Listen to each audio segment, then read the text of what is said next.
ಮಾರನೇ ದಿನ ಕಾಲೇಜಿನಲ್ಲಿ ಪ್ರೋಗ್ರಾಮ್ ಒಂದು ಇತ್ತು. ಅದಕ್ಕೆಂದೇ ತಯಾರಿ ಬೇರೆ ಆಗಿದ್ದಳು ನಮ್ಮ ಗುಪ್ತ. ಒಂದು ಚೆಂದದ ಸೀರೆ ಉಟ್ಟಿದ್ದಳು ಹುಡುಗಿ. ಅಮ್ಮನ ಕಾಡಿಬೇಡಿ ಏನೇನೋ ಸರ್ಕಸ್ ಮಾಡಿ ಉಡಿಸಿಕೊಂಡಿದ್ದಳು. ಚೆಂದ ಕಾಣಿಸುತ್ತಿದ್ದಳು. ಸ್ಟೇಜ್ ಮೇಲೆ ಸರಸ್ವಾನ್ ಮತ್ತು ಗುಪ್ತಗಾಮಿನಿ ಮೈಕ್ ಹಿಡಿದು ನಿಂತಿದ್ದರು. ಎಲ್ಲರೂ ಇವರ ಹಾಡು ಕೇಳೋಕ್ಕೆ ಕಾಯುತ್ತಿದ್ದರು. ಇಬ್ಬರು ಹಾಡೋಕ್ಕೆ ಸ್ಟಾರ್ಟ್ ಮಾಡಿದರು. ಹಾಡು ಹೇಳಿ ಮುಗಿಸಿದ ಮೇಲೆ ಚಪ್ಪಾಳೆಗಳ ಸುರಿಮಳೆಯನ್ನೇ ಸುರಿಸಿದರು. ಪ್ರತಿ ಬಾರಿಯೂ ಅವರು ಸ್ನೇಹದ ಬಗ್ಗೆ ಇರೋ ಹಾಡನ್ನೇ ಹೇಳೋದು. ನಂತರ ಉದನ್ವ ಜೊತೆ ಡ್ಯಾನ್ಸ್ ಇತ್ತು. ಡ್ಯಾನ್ಸ್ ಮಾಡಿದ ಹಾಡು ಸ್ನೇಹಕ್ಕೆ ಸ್ನೇಹ, ಪ್ರೀತಿಗೆ ಪ್ರೀತಿ ಹಾಡಿಗೆ ಹೆಜ್ಜೆಯನ್ನು ಹಾಕಿದರು. ಪ್ರೋಗ್ರಾಂ ಸುಗಮವಾಗಿ ನಡೆಯಿತು. ಕೆಲ ದಿನಗಳು ಕಳೆದವು. ಗಾಮಿನಿ, ಸರಸ್ವ, ಉದನ್ವ ಮೂವರು ಕಾಲೇಜಿನಲ್ಲಿ ಕ್ಲಾಸ್ ಮುಗಿಸಿ ಹೊರಗಡೆ ನಿಂತಿದ್ದರು. ಅದು ಗಾಮಿನಿಗೆ ಒಂದು ಆಲೋಚನೆ ಬಂತು. ತನ್ನ ಬಳಿ ಇದ್ದ ₹1 ಕಾಯಿನ್ ತೆಗೆದುಕೊಂಡಳು. ಅದನ್ನು ಕೈಯಲ್ಲಿ ಹಿಡಿದು, ಉದ್ದು ಸರು, ಹೆಡ್ ಆರ್ ಟೇಲ್ ಹೇಳಿ ಇಬ್ಬರು, ಯಾವುದು ಆಯ್ಕೆ ಮಾಡ್ತಿರೋ ನೋಡೋಣ, ಯಾರು ಹೇಳಿದ್ದು ಬೀಳತ್ತೋ ಅವರು ವಿನ್ ಎಂದಳು. ಅವಳ ಮನ ಆಲೋಚನೆ ಬೇರೆ ಇತ್ತು. ಅವರಲ್ಲಿ ಯಾರು ಹೇಳಿದ್ದು ಬೀಳತ್ತೋ ಅವರನ್ನು ತಾನು ಹೆಚ್ಚು ಪ್ರೀತಿ ಮಾಡ್ತೀನಿ ಅಂತ ಅಂದುಕೊಂಡಳು. ಹಾಗೆ ಅವರಿಗೆ ತನ್ನ ಪ್ರೀತಿ ಸೇರೋದು ಅಂತ ಅಂದ್ಕೊಂಡಳು ಗಾಮಿನಿ. ಕಾಯಿನ್ನ ಟಾಸ್ ಮಾಡಿದಳು. ಉದನ್ವ ಟೇಲ್ ಅಂತ ಹೇಳಿದರೆ ಸರಸ್ವ ಹೆಡ್ ಅಂತ ಹೇಳಿದ. ಗಾಮಿನಿ ಯಾವುದು ಬೀಳತ್ತೆ ಅಂತ ಕಾತುರದಿಂದ ಕಾಯುತ್ತಿದ್ದಳು. ಅದು ನೆಲದ ಮೇಲೆ ಬಿದ್ದು ಹೆಡ್ ಟೇಲ್ ಯಾವುದೂ ಬೀಳದೆ ಉರುಳಿಕೊಂಡು ಹೋಯಿತು. ಗುಪ್ತಗಾಮಿನಿ ಅರೆ ಗೋಡೆ ಬಿತ್ತು ಅಂತ ತಲೆ ಚಚ್ಚಿಕೊಂಡಳು. ಏನೇ ಎಲ್ಲೇ ಗೋಡೆ ಬಿತ್ತು ಎಂದನು ಉದನ್ವ. ಲೋ, ಗೋಡೆ ಅಲ್ಲ, ಗೋಡೆ ಕಣೋ, ಅದು ಉರುಳಿಕೊಂಡು ಹೋಯಿತು ಅಂತ ಹೇಳಿದಳು. ನೀನೋ ನಿನ್ನ ಭಾಷೆಯೋ ಒಂದು ಅರ್ಥ ಆಗೋಲ್ಲ ಎಂದನು ಸರಸ್ವ. ಮೂವರು ಅದು ಎಲ್ಲಿಗೆ ಉರುಳಿ ಹೋಗ್ತಿದೆ ಅಂತ ನೋಡುತ್ತಾ ಹೋದರು. ಅದು ಕೆಳಗೆ ಬಿತ್ತು. ಅವರು ನಿಂತಿದ್ದು 3rd ಫ್ಲೋರ್ನಲ್ಲಿ. ಆ ಕಾಯಿನ್ ಬಿದ್ದಿದ್ದು ಕೆಳಗೆ ನಿಂತಿದ್ದ, ಅಂದರೆ ಗ್ರೌಂಡ್ ಫ್ಲೋರ್ನಲ್ಲಿ ನಿಂತಿದ್ದ ಪ್ರಿನ್ಸಿಪಾಲ್ ತಲೆ ಮೇಲೆ ಬಿತ್ತು. ಪಾಪ ಅವರು ಮೊದಲೇ ಬಾಂಡ್ಲಿ. ಕಾಯಿನ್ ಬಿದ್ದ ಕೂಡಲೇ ಮೇಲೆ ನೋಡಿದರು. ತಲೆ ಸವರಿಕೊಳ್ಳುತ್ತಾ ಗಾಮಿನಿ, ಸರು, ಉದ್ದು ಅವರಿಗೆ ಕಾಣದಂತೆ ಹಿಂದೆ ಸರಿದರು. ಉಫ್, ಈ ಪ್ಲ್ಯಾನ್ ಕೂಡ ಫ್ಲಾಪ್. ನನ್ನ ಪ್ರೀತಿ ಯಾವುದು ಅಂತ ಡಿಸೈಡ್ ಮಾಡೋಕ್ಕೆ ಆಗಲ್ಲ ಅನಿಸುತ್ತೆ ಅಂತ ಅಂದುಕೊಂಡಳು ಗಾಮಿನಿ. ಏನೇ ನೀನು ಪ್ರಿನ್ಸಿ ತಲೆನ ಹೊಡಿಬೇಕು ಅಂತ ಇದ್ದೀಯಾ ಏನು? ಪಾಪಚ್ಚಿ ಅವರು ಎಷ್ಟು ಒಳ್ಳೆ ಸರ್, ನೀನು ಅವರಿಗೆ ಹೀಗೆ ಮಾಡೋದಾ ಎಂದನು ಸರಸ್ವ. ನಾನೇನು ಬೇಕು ಅಂತ ಮಾಡಿಲ್ಲ, ಏನೋ ಮಾಡೋಕ್ಕೆ ಹೋದೆ, ಏನೋ ಆಯಿತು. ಒಂದು ವಿಷಯ ಕನ್ಫರ್ಮ್ ಮಾಡ್ಕೋಬೇಕಿತ್ತು ಎಂದಳು ಗಾಮಿನಿ. ಯಾವ ವಿಷಯ ಕನ್ಫರ್ಮ್ ಆಯಿತು ಈಗ ಎಂದನು ಉದನ್ವ. ಅದು ಭೂಮಿಗೆ ಗ್ರಾವಿಟೇಷನಲ್ ಗುರುತ್ವ ಪವರ್ ಇದೆಯೋ ಇಲ್ವೋ ಅಂತ ನೋಡೋಕೆ ಹೋಗಿದ್ದೆ. ಕಂಡು ಹಿಡಿದು ಇಷ್ಟು ವರ್ಷ ಆದರೂ ಹಾಗೇ ಇದೆ ಎಂದಳು ಗಾಮಿನಿ. ನಿನ್ನ ತರಲೆ ಎಕ್ಸ್ಪಿರಿಮೆಂಟ್ಸೋ ಶಿವ.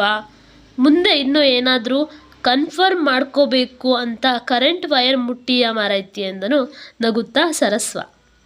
ಹೌದಲ್ವಾ, ಅದನ್ನು ಟೇಸ್ಟ್ ಮಾಡಬೇಕು. ಕರೆಂಟ್ ಇವಾಗಲೂ ಹಾಗೇನೆ ವರ್ಕ್ ಮಾಡುತ್ತೋ ಇಲ್ವೋ ಅಂತ. ಆದರೂ ನಾನು ಮುಟ್ಟೋಲ್ಲ ಬಿಡು, ನಮ್ಮ ಉದ್ದು ಮುಟ್ಟಿ ನೋಡಿ ಹೇಳ್ತಾನೆ ಅಲ್ವೇನೋ ಎಂದಳು ಗಾಮಿನಿ. ಬಂದ್ಬಿಡು, ನಾನೇಕೆ ಮುಟ್ಲಿ, ಬೇಕಿದ್ರೆ ನೀನೇ ಮುಟ್ಟು ಎಂದನು ಉದ್ದು. ನಾನು ಏಕೆ ಮುಟ್ಲಿ?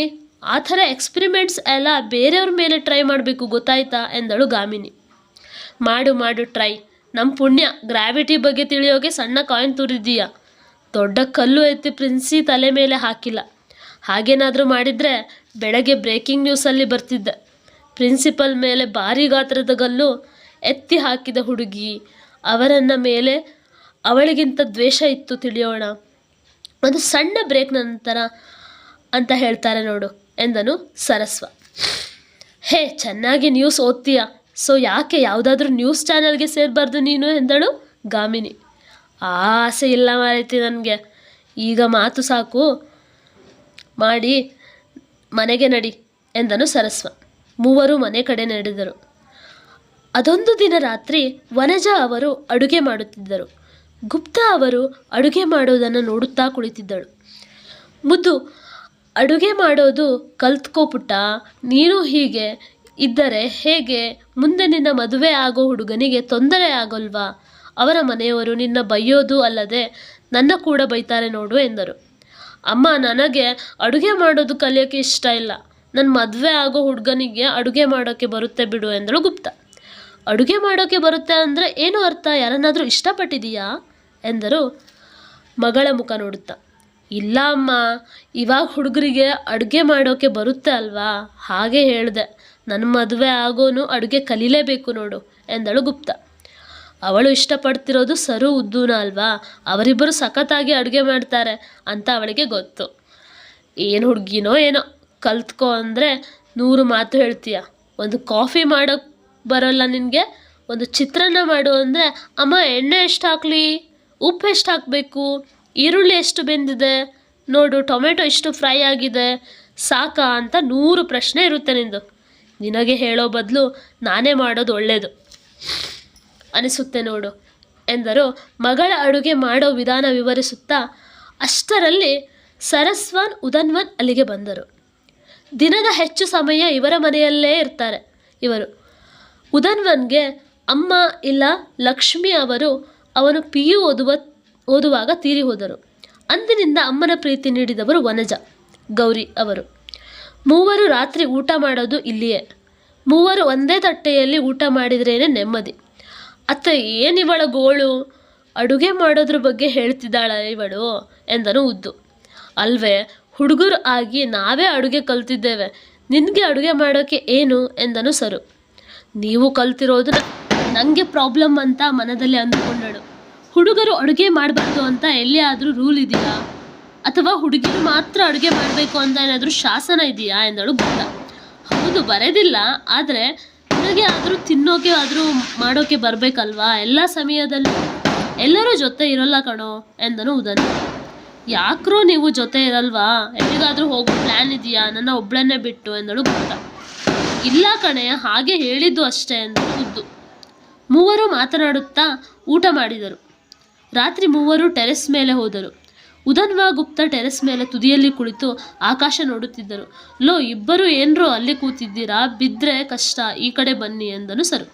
ಹೇ, ನಾವೇನು ಇವತ್ತು ನಿನ್ನೆಯಿಂದ ಕುಳಿತಿದ್ದೀವ, ಯಾವಾಗಲೂ ಇಲ್ಲೇ ಕುಳಿತುಕೊಳ್ಳೋದು ಅಲ್ವಾ ಎಂದಳು ಗುಪ್ತಗಾಮಿನಿ. ಗೊತ್ತು, ಆದರೂ ಏನು ಮಾಡ್ತೀರಾ ನೀವು ಅಲ್ಲಿ ಕುಳಿತು ಎಂದನು ಸರಸ್ವನ್. ಇಲ್ಲಿ ಕುಳಿತು ಮೇಲೆ ನಕ್ಷತ್ರಗಳಲ್ಲಿ ಎಲ್ಲಾದರೂ ಅಪ್ಪ ಕಾಣಿಸ್ತಾರಾ ಅಂತ ನೋಡ್ತಿದ್ದೀನಿ ನಾನು. ಇನ್ನು ಇವನು ಅತ್ತೇನ ಹುಡುಕ್ತಿದ್ದಾನೆ ಅಲ್ವೇನೋ ಉದ್ದು ಎಂದಳು. ಹೌದು ಕಣೆ, ಅಮ್ಮ ಅಲ್ಲಿ ಇದ್ದು ನಮ್ಮನ್ನು ನೋಡ್ತಿರಬಹುದು ನೋಡು, ಆದರೆ ನಿಮ್ಮ ಅಪ್ಪ ಅಂದರೆ ನಮ್ಮ ಮಾವನಿಗೆ ನಾನು ಪರಿಚಯ ಇಲ್ಲ ಅಲ್ವಾ, ನಿನ್ನನ್ನು ಮಾತ್ರ ನೋಡ್ತಿರಬಹುದು ಎಂದನು ಉದ್ದು. ನೀನು ಯಾಕೆ ಪರಿಚಯ ಇಲ್ಲ, ದಿನ ನಿಮ್ಮ ಇಬ್ಬರ ಬಗ್ಗೆ ಹೇಳ್ತೀನಿ ಅಲ್ವಾ ಅಪ್ಪನ ಬಳಿ, ಹಾಗಾಗಿ ಅವರಿಗೂ ನಿಮ್ಮ ಬಗ್ಗೆ ಗೊತ್ತು ಎಂದಳು ಗುಪ್ತ. ಅವಳ ಕಣ್ಣಲ್ಲಿ ಆಗಲೇ ನೀರು ಇತ್ತು. ಸರು ಅವಳನ್ನು ತಬ್ಬಿ, ಅಳಬೇಡ ಕಣೋ, ನೀನು ಅತ್ತರೆ ಮಾವನಿಗೆ ಬೇಸರ ಆಗುತ್ತೆ ಎಂದನು ಸರು. ಉದನ್ವ ಕೂಡ ಇವಳ ಕೈ ಹಿಡಿದು ಸಮಾಧಾನ ಮಾಡಿದ. ಅವಳಿಗೆ ಇದೇ ಪ್ರೀತಿ ಕಾಳಜಿ ನೋಡಿನೇ ಅವರ ಮೇಲೆ ಪ್ರೀತಿ ಆಗಿದ್ದು. ಅಪ್ಪನಂತೆ ಪ್ರೀತಿ ಮಾಡ್ತಾರೆ ಇಬ್ಬರು, ಮಗು ಥರ ತರಲೆ ಕೂಡ ಮಾಡ್ತಾರೆ. ನಾನೇನು ಅಳ್ತಾ ಇಲ್ಲ ಬಿಡ್ರೋ, ಏನೋ ಸ್ವಲ್ಪ ಬೇಜಾರಾಯಿತು, ನೀವು ಇನ್ನೂ ಬೇಸರ ಮಾಡಬೇಡಿ, ಇವಾಗ ಆ ವಿಷಯ ಬಿಡಿ, ನೆಕ್ಸ್ಟ್ ಏನು ಮಾಡ್ತೀರಾ, ಇನ್ನೊಂದು 2 ದಿನದಲ್ಲಿ ಎಕ್ಸಾಮ್ ಇದೆ ಎಂದಳು ಗುಪ್ತ. ನೆಕ್ಸ್ಟ್ ಏನು ಮಾಡೋದು, ನಾನು ನನ್ನ ಕರಿಯರ್ನ ಸಿಂಗಿಂಗ್ ಫೀಲ್ಡ್ನಲ್ಲಿ ರೂಪಿಸ್ಕೊಳ್ಬೇಕು ಅಂತ ಇದ್ದೇನೆ ಎಂದನು ಸರಸ್ವ. ನಾನು ಡ್ಯಾನ್ಸ್ ಮಾಡೋದು, ಇನ್ನೇನು ಮಾಡೋದು, ಅದೇ ಅಲ್ವಾ ನನ್ನ ಜೀವನ, ನೀನೇನು ಮಾಡ್ತೀಯಾ ಎಂದನು ಉದ್ದು. ನಾನು ನೋಡಬೇಕು ಏನಾದರೂ ಮಾಡೋದು ಎಂದಳು ಗುಪ್ತಗಾಮಿನಿ. ಅವಳ ಮುಂದಿನ ನಡೆ ಏನು ಅನ್ನೋದರ ಯೋಚನೆ ಅವಳು ಮಾಡಿರಲಿಲ್ಲ. ಈಗೊಂದು ಪ್ರಶ್ನೆ ಅವಳಲ್ಲಿ ಇದುವರೆಗೂ ಮೂಡಿರಲಿಲ್ಲ, ಆದರೆ ಈಗ ನೆಕ್ಸ್ಟ್ ಏನು ಮಾಡಬೇಕು ಅನ್ನೋ ಪ್ರಶ್ನೆ ಮೂಡಿತು. ಗುಪ್ತಗಾಮಿನಿಯ ಮುಂದಿನ ನಡೆ ಏನು ಅನ್ನೋದನ್ನು ನಾವು ಮುಂದಿನ ಎಪಿಸೋಡ್ನಲ್ಲಿ ನೋಡೋಣ. ನಿಮಗೆ ಕತೆ ಇಷ್ಟ ಆದರೆ ಲೈಕ್ ಮಾಡಿ, ಶೇರ್ ಮಾಡಿ, ಸಬ್ಸ್ಕ್ರೈಬ್ ಮಾಡಿ. Thank you.